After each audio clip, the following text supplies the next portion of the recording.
moved the family. Okay, explain some of that experience, because it's a funny story. Oh, Like what was your role? What were you supposed to be doing, or what? I was an assistant. I forget what those units were called. Were these like boot camp recruit training men you were in charge of, or overseeing, not necessarily? Well, they decided that I wasn't tough enough on the recruits. In what way? I didn't holler enough, didn't swear at them enough, didn't make their lives miserable.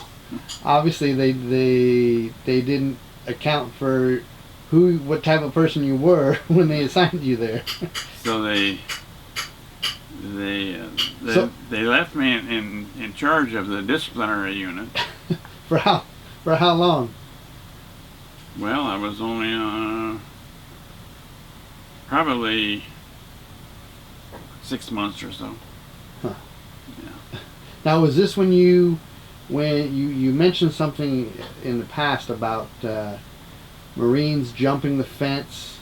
Oh. And to NTC and Navy guys, recruits jumping the fence into MCRD. Right. What happened to those guys? They were returned to the Naval Training Center, put into brig. And they weren't treated very well, from what. No. They thought they were jumping to freedom, and they ended up on another base. Right. They were on a tougher base. Yeah. That's funny. Okay, so then after your stint there, what did you do next? Then after I finished at the Recruit NTC. Training Command, I went to the USS Tutuila. Now, was this when, at the end of your time at NTC, was this when they told you were gonna be going to the East Coast? Yes. They said I had a choice. I could either go to the East Coast or go to Vietnam. If I went to Vietnam, I would only be over there a year or so, and then they would put me in. Back to San Diego? Yeah. Otherwise, it was move the family again to the East Coast for Yeah. at least 3 years or whatever. Yeah, and I didn't want to do that. So, Okay.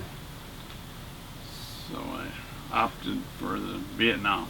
Well, I mentioned that story to Brian because he didn't know it. And then when I saw his family a couple months ago, he asked me to tell that story. So I thought it was a significant story. Anyway, so you went to Vietnam for a year. You were on the Tutuila. Where did you meet up with the ship itself? Did you fly in Saigon or? The Tutuila? Yeah. I imagine you'd take it from San Diego to Vietnam. That would be like. Yeah, I flew into Saigon. Take probably 2 years to get there. Yeah. So you flew into Saigon and then met the ship there. Right. And what was your role there? What did you do there? What was it like? I was the division officer for the repair division. Okay. So on the Gompers you were the assistant. Yes. And now you're in charge. Yes. Okay. Yeah. All right.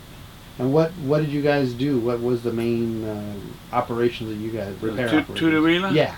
It was anchored, moored, because it didn't go anywhere because Tutuila was a repair ship for small vessels. So they came to you. Yes. Okay. Yes. The Vietnamese, when they were given landing craft and stuff like that, riverboats, they were very, very choosy. They had to be in perfect shape or they wouldn't take them. Huh. And this is the initial turnover to them. Mm-hmm. Huh. Yeah. Interesting.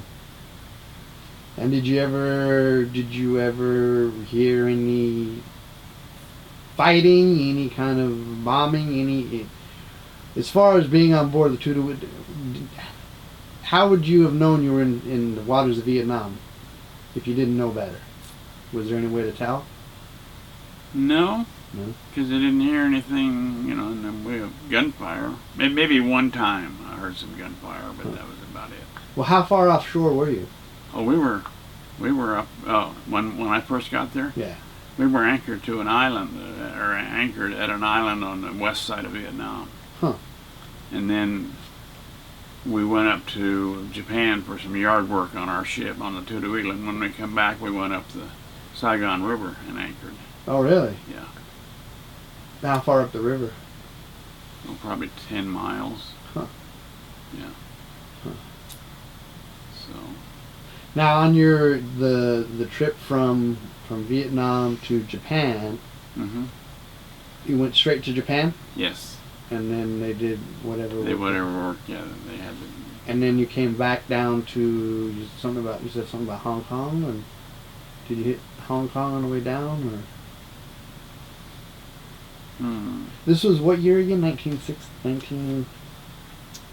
I went to the Tutuila on March of 70. Okay.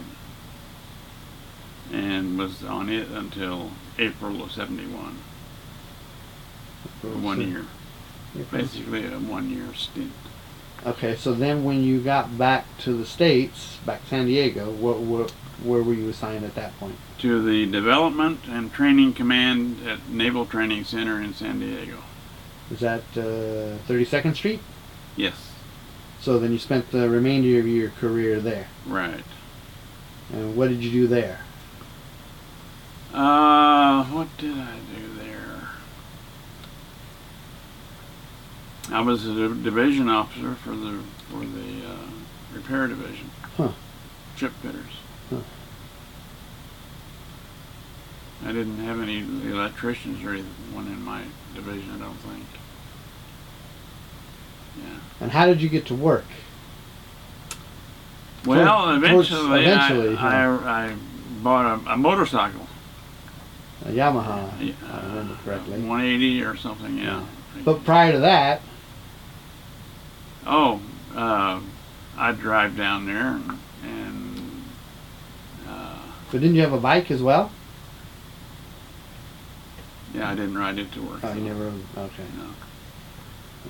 So, and then when they needed the car at home, then I would drive it down there and ride, yeah. Catch the bus. No.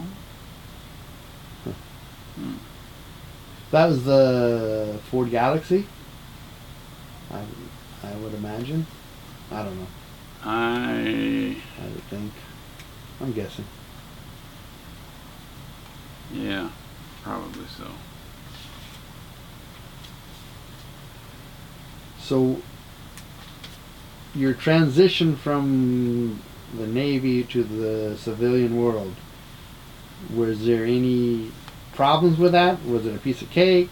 Because I've heard guys who've had a hard time transitioning, and other people had no problem at all. I had no problem. But, No, I didn't have any problems.